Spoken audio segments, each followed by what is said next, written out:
para ma-check ang customer's details or information, i-click lang from the left side ng View Account. Type customer's name and click Search. At once mag-appear ang name, i-click ulit to continue. Personal information ang ating default screen. Then, let's proceed to Ledger. I-click ang Ledger para ma-check ang list of installment plan ni customer. Drop-down button lang para mag-appear lahat ng installment plan na available.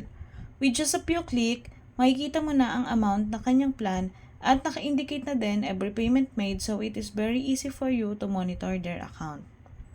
And then, proceed po tayo sa installment plan history. Pwede mo din ma-view sa installment plan history ang amount at principal balance ni customer sa bawat plan na in-avail niya.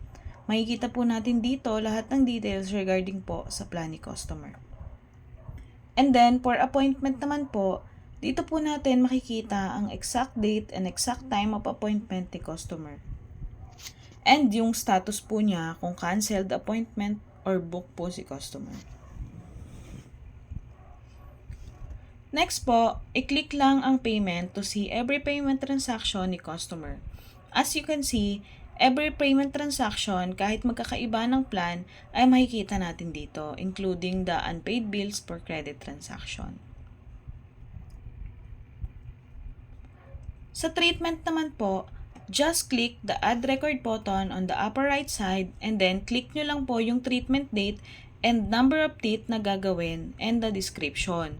Pwede din po kayo mag-add ng notes if needed, then save lang po natin.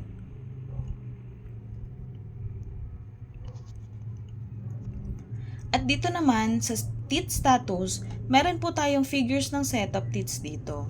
I-click nyo lang po kung saang part ng ngipin ang ginawa ng procedure and then select lang po kung anong procedure ang ginawa.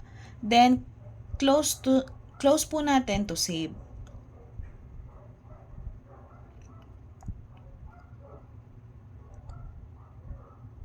Sa lower part, makikita nyo po yung teeth number and description. Last is the other option. Para naman po ito sa iba pang payment and transaction.